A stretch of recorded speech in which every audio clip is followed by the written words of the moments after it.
ઓમ શાંતિ મિત્રો, આજે આપણે અથાણું બનાવવાનું છે, મીઠું અથાણું બનાવવાનું છે આપણે. તો આપણે પહેલાં જે આપણે કાચી કેરી આવે છે એ લીધી છે, જે આપણે અથાણાની સ્પેશિયલ કેરી હોય છે એને મેં છાલ ઉતારી અને નાના નાના ટુકડા કરી અને ધોઈ લીધી છે. હવે આપણે એને હળદર મીઠામાં બોળવાની છે. તો આપણે એમાં 2 ચમચી હળદર નાખીશું અને આપણે આ 1 વાટકી મીઠું લીધું છે. મીઠાનું પ્રમાણ હંમેશા વધુ હોય છે. જો આપણે મીઠામાં બોળી દઈશું, જો મેં એટલું વધાર્યું છે, આને આપણે મિક્સ કરી લેવાનું છે.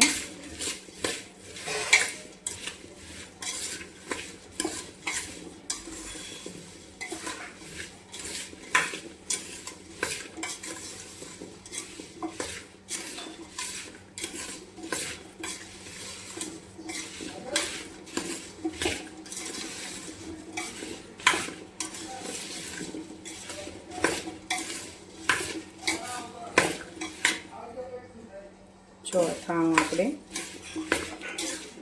આપણે બધું મીઠું નાખી દેવાનું છે.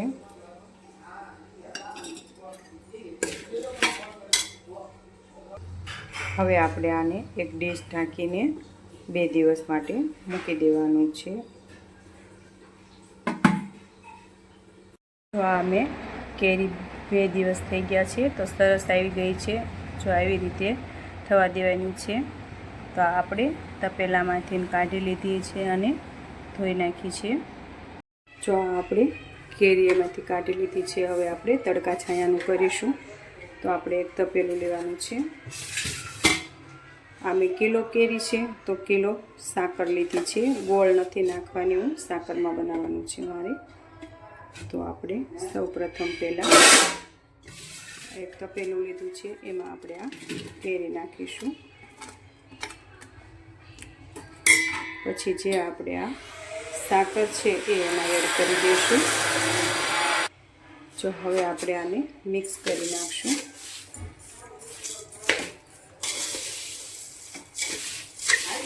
આ રીતે આપણે મિક્સ કરીને તડકે રહેવા દેવાનું છે.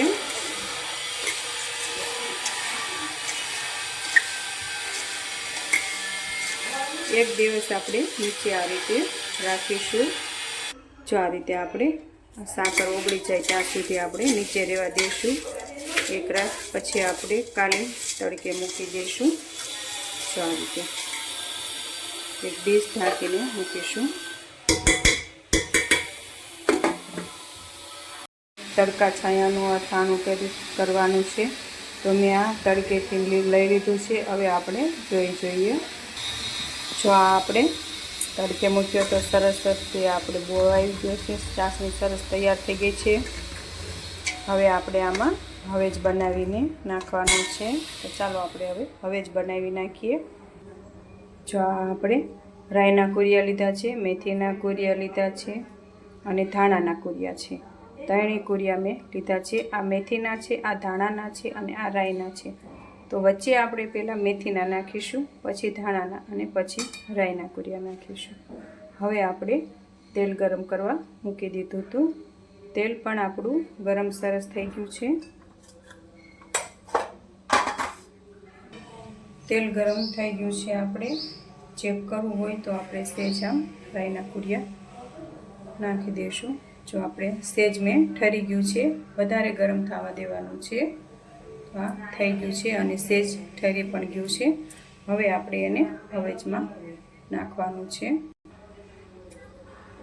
જો આપણે આમાં હવે 1 ચમચી હિંગ નાખીશું અને આપણે એમાં વરિયાળી પાવડર લીધો છે અને મરી પાવડર લીધો છે. એ પછી આપણે મિક્સ કરીશું. પહેલાં આપણે એમાં તેલ નાખવાનું છે. હવે આપણે એમાં તેલ નાખીશું.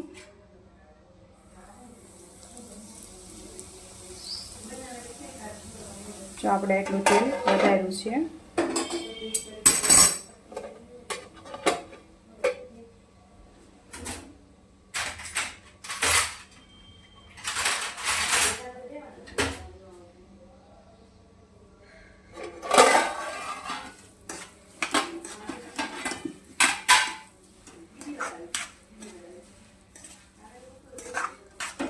રીતે આપણે સરસ હવે જ મિક્સ થઈ ગયો છે.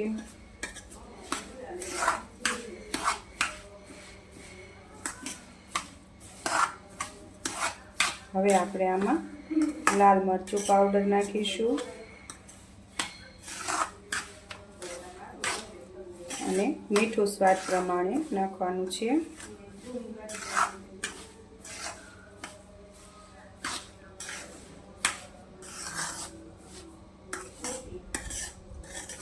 જો આ હવે છે ને એ આપણે આખો નથી રાખવાનો, પછી આને આપણે દળી લેવાનો છે ઠરી જાય એટલે.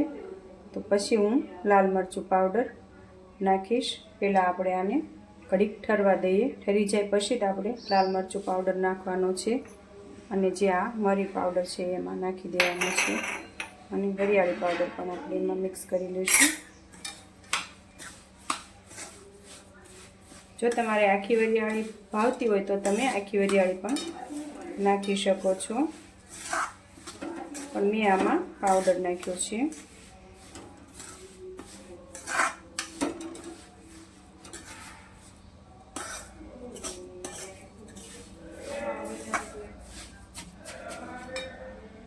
હવે જ આપણો સરસ ઠરી ગયો છે. હવે એમાં આપણે લાલ મરચું એક વાટકો મેં લીધું છે, આ આપણે લાલ મરચું નાખીશું. કાશ્મીરી મરચું હોય તો એ મરચું તમારે નાખવાનું છે, નહીતર પછી આપણે રેગ્યુલર મરચું ચાલે છે.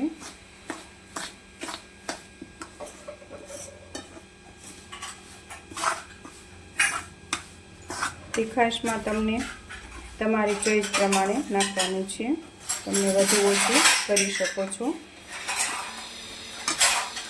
હવે આને આપણે મિક્સર જારમાં દળી લેવાનું છે. જો આપણે આવી રીતે નાના મિક્સર જારમાં દળી લેવાનો છે. જો આપણે આ દળાઈ ગયેલું સાઈડમાં નાખીશું અને આ આપણે દળા વગરનું છે, અને આપણે મિક્સર જારમાં ભરી લેવાનું છે.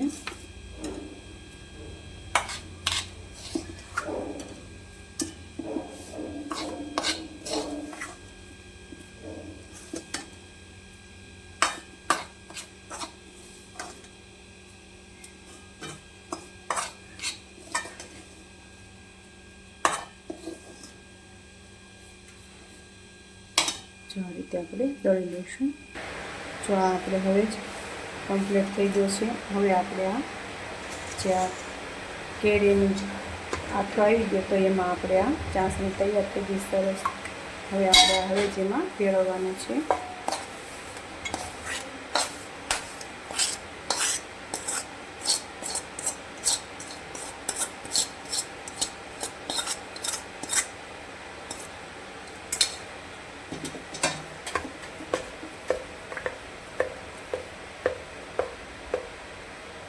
હું આમાં હવે જાજો નાખું છું, તમારે ઓછો નાખવો હોય તો પણ તમે નાખી શકો છો.